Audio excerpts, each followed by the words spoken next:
Secondary trauma activates resiliency has a huge focus on the power of engagement or connecting to help create resiliency out of trauma. But one thing we've learned as we've explored the power of attachment and connection, that healthy connection is really a balance between engagement and boundary, or connection and disconnection. And so we've began to utilize many different strategies to encourage participants to learn or experience a much more vigorous personal experience of their own dynamic boundary. This began with the work of Jenny Eck, who will present her exploration of personal boundaries utilizing yarn and a witness in a very powerful therapeutic environment. And then Jenny was able to bring this same resource to our training process to help our participants explore their own boundaries, not just inside, but outside in the natural world as well. Okay, so when I arrived at her office, the first thing she did was she said, why don't you think about the space that we're in, and make it comfortable for you. And so when I first got there, there was like a garbage can in one corner and a chair, and there was a basket of papers, and then she said, well, go ahead and figure out how the space feels good to you, and then go into the closet and pick out from this basket in the closet. There were a bunch of different balls of yarn, and then there was scissors. So she said, pick out whichever ball of yarn feels good to you, pick out whichever scissors feel good to you. So I went in the closet, and I pulled out this basket of yarn, and immediately this ball of yarn caught my eye. It has gold and blue and purple in it, and it was exactly what I gravitated towards. So I pulled this out, and I picked out some scissors, and I came back in the room and set those down, and then I really felt into the space and realized that I didn't like having the chair and the garbage can right behind me. So my first thing that I did was I got up and I took the chair and the garbage can outside the door, and I placed them outside the door. And then I came back and I realized I didn't like the chaotic feeling of the paper in the basket, and so I picked that up and I put that in the closet, and I closed the closet door. And she went and sat in the corner and really just acted as a witness to what I was doing. And the only direction she gave me was, don't worry about making this pretty, don't worry about what it looks like, and really just take your time and feel into the space. So I sat down and I just took a moment to just feel what it felt like to be in that space now that I had it cleared how I wanted. And she just kind of receded into the background. I was aware of her presence, but it was just very much a witness presence, not a presence of judgment, not a presence of evaluation, just a witness presence. And so it allowed me to kind of go into my own self more and feel into what I needed. And so I started with just doing a boundary. And in my mind, it was, putting a circle around myself, a circle of protection. And I just started by kind of unwinding the yarn around me, and then sitting for a minute and realizing that I needed it to be a little bit further out. Felt like I needed more protection, more of a circle around myself. So I just widened the circle.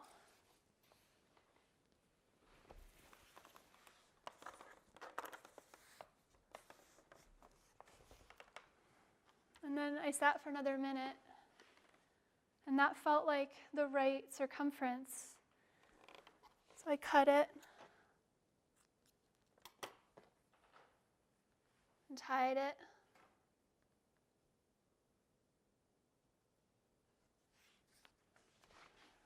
And that felt good. I was starting to feel into sort of myself in that center. But then I really felt like I needed another line around it. That one wasn't enough. So then I took the yarn again, put it out a little ways,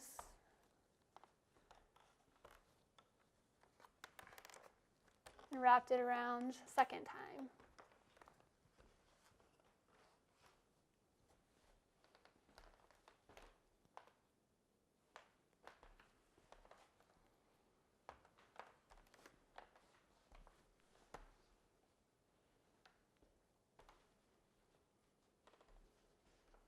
come back to the first starting point and reevaluate it again.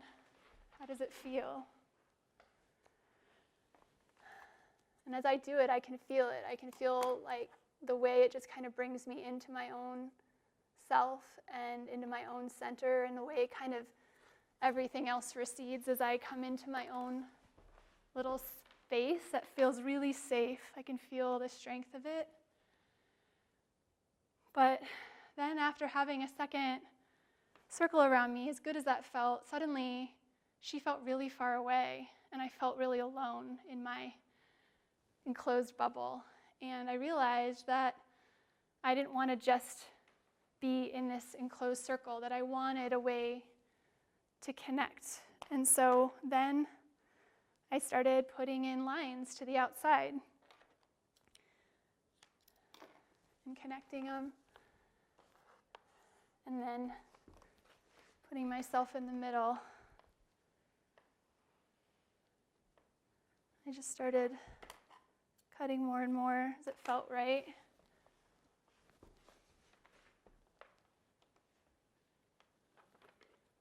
Again, not worrying about things being proportional necessarily, or anything about how it looked, but really just each moment kind of pausing to feel what I needed in that moment.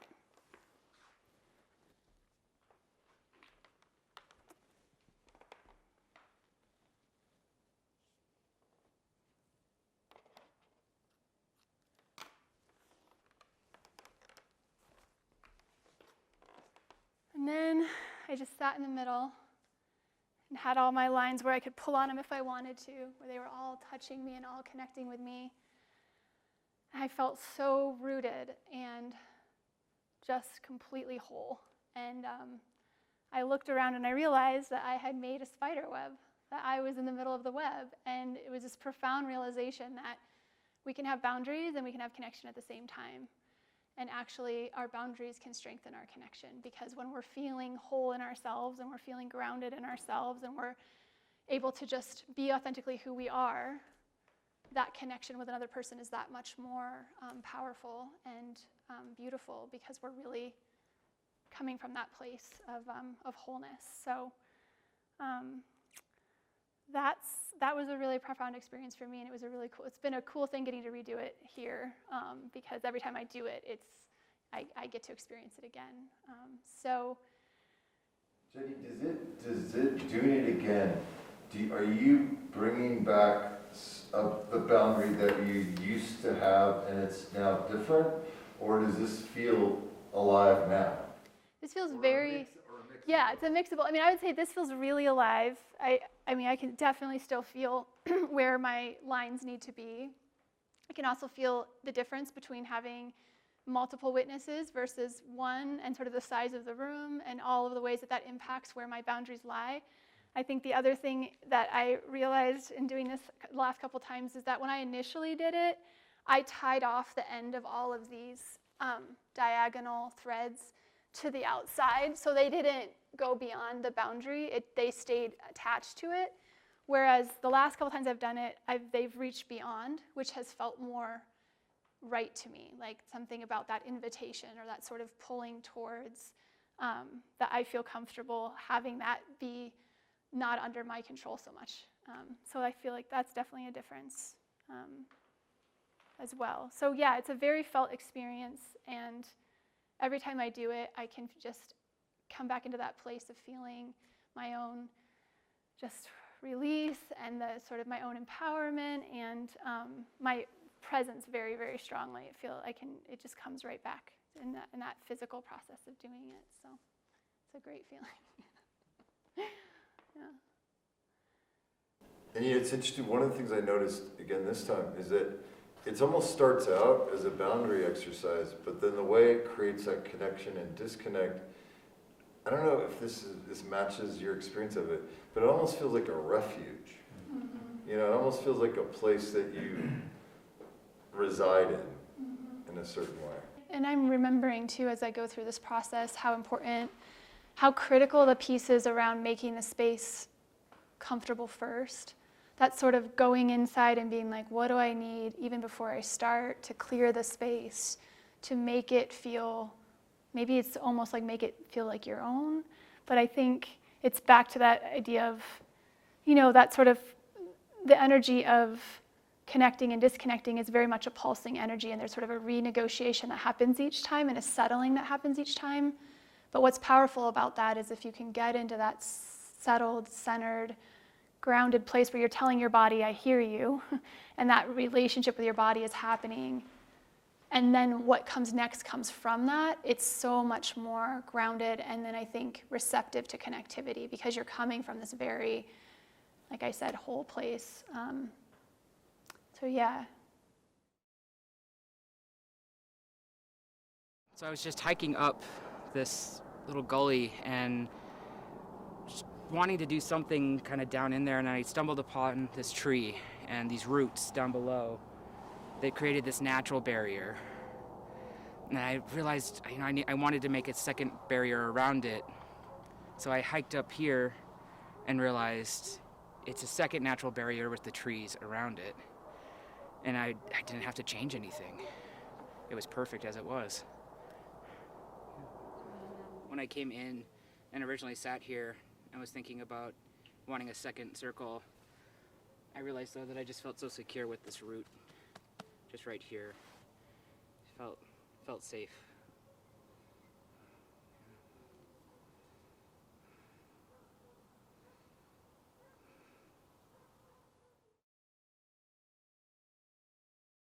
I didn't want to disturb the natural beauty, and I didn't want to take a bunch of things or pick things off of growing plants. So instead I sort of found a natural boundary that was kind of consisting of about 4 rocks that were in sort of a semicircle, and just sort of sitting in that space and seeing what I could see, and just seeing how I felt in that space instead of trying to really alter my environment, instead just sort of being there. And so yeah, just spending time with those rocks that are so much older than any of us, and they just looking at the view, being able to see the entire valley, which is ringed by mountains, which is also sort of a boundary from the wind and the weather,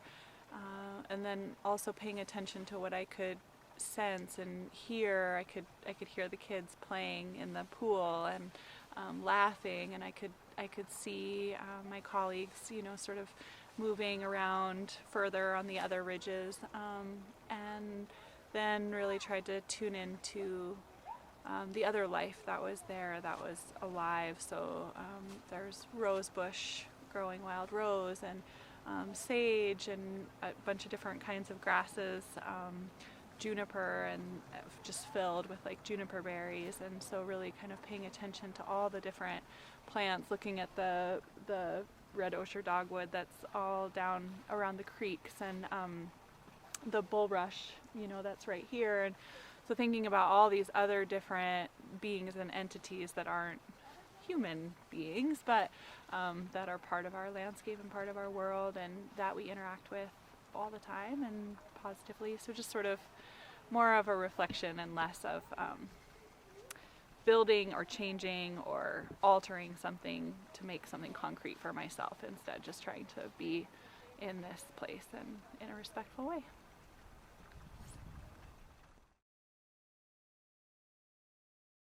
Jeannie Eck's work and demonstration of personal boundaries I found to be very powerful, and sort of helped reinforce this idea that boundaries are like multidimensional, and they're sort of like constantly in flux, they're constantly evolving, they're very dynamic, and very much a negotiation. This is something that I work with virtually every session with some level with my clients, and yeah, it was really exciting to just kind of have another angle to sort of see this with. During the COVID pandemic, we weren't able to explore personal boundaries in person in training processes, but we were able to utilize Zoom and people's experience of exploration of the personal boundary in their own home setting to begin to get them to understand more about how personal boundaries operate. This image comes from Carol Roberts, a director at the YWCA in Missoula, and she was working on her personal boundaries on a Zoom training during the holidays. And she laid out her Christmas lights, and she talked about how amazing it was to have lighted boundaries that shone light both to herself and then out to the people that she was engaging.